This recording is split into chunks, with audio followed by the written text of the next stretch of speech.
Tapi kita ingin juga tidak kalah penting ya mengenai pengembangan ikan baung nih Pak. Jadi saudara penonton, berikut ini akan kami tampilkan gerbang teknologi yang akan menampilkan mengenai keberhasilan pembenihan ikan baung. Sebagaimana kita ketahui bahwa ikan baung ini merupakan ikan prestis di Pekanbaru atau di Riau. Jadi seseorang kalau melakukan hajatan tetapi tidak ada ikan baungnya, terutama gulainya, katanya masih tidak afdol gitu. Dan masalahnya adalah bahwa terlalu banyak pencarian ikan baung itu, sehingga hampir mengalami kepunahan. Dan ada seseorang yang berhasil melakukan pembenihan. Baik, untuk mengetahui bagaimana pembenihan ikan baung ini, ikuti gerbang teknologi berikut ini. Institut Pertanian Bogor IPB kembali meluluskan seorang mahasiswa tingkat doktoralnya, Dr. Sukendi, di mana kesehariannya berprofesi sebagai dosen pada Fakultas Perikanan dan Ilmu Kelautan, Universitas Riau. Tema yang dipilih adalah biologi reproduksi dan pengendaliannya dalam upaya pembenihan ikan baung atau Mistus numerus CV dari perairan Sungai Kampar Riau.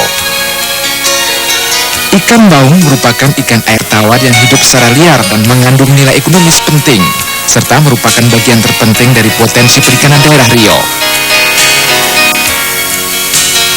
Pemenuhan kebutuhan masyarakat Riau terhadap ikan ini dilakukan melalui penangkapan di perairan alam, yang salah satunya dari perairan Sungai Kampar Riau. Ikan yang tertangkap memiliki ukuran yang bervariasi, mulai dari ikan ukuran benih sampai ikan yang berukuran besar. Bahkan sering ditemukan ikan-ikan yang tertangkap juga ikan-ikan yang matang gonat dan siap untuk memijah.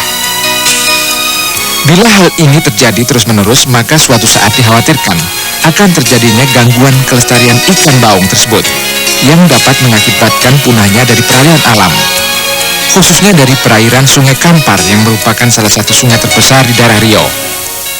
Untuk mengantisipasi hal tersebut perlu dilakukan usaha budidaya seperti layaknya ikan-ikan budidaya air tawar lainnya. Namun dalam menunjang keberhasilan usaha budidaya sangat tergantung pada ketersediaan benih yang cukup, baik jumlah maupun kualitasnya. Sedangkan ketersediaan benih yang cukup dapat diperoleh melalui usaha pembenihan yang sebelumnya harus mengetahui aspek biologi reproduksinya di perairan alam. Ikan baung ini itu dijaga agar jangan sampai punah. Nah, dengan berhasilnya saudara Kendi ini bisa memijahkan secara buatan, ini ada prospek yang baik untuk baik masyarakat Riau maupun masyarakat yang lainnya. Kalau sudah bisa dipijahkan buatan ini, artinya juga bisa memberdayakan nelayan-nelayan itu dengan semacam kayak di sini itu bisa memijahkan dan nanti bisa dijual, baik ditumbuhkan sendiri ataupun dikembalikan introduksi kembali kepada alam gitu. Bahwa ikan baung ini merupakan ikan ekonomis yang sangat tinggi nilainya gitu. Bahkan harga per kilonya mencapai 30 sampai 40 ribu yang segar. Apalagi dalam bentuk kering itu sudah mencapai harga 70 sampai 80 ribu. Nah, para nelayan di sana melakukan penangkapan ini terhadap ikan yang bervariasi ukurannya. Jadi kalau kita ke pasaran gitu, kita melihat beberapa ukuran yang bervariasi. Bahkan ada ikan yang sedang bertelur juga ditangkap gitu. Kalau kita lihat begitu, ini sangat memprihatinkan sekali. Mungkin nanti suatu waktu akan terjadi kepunahan daripada ikan ini. Maka untuk itulah saya melakukan penelitian ini, mengambil objek ini sebagai objek daripada penelitian S3 saya.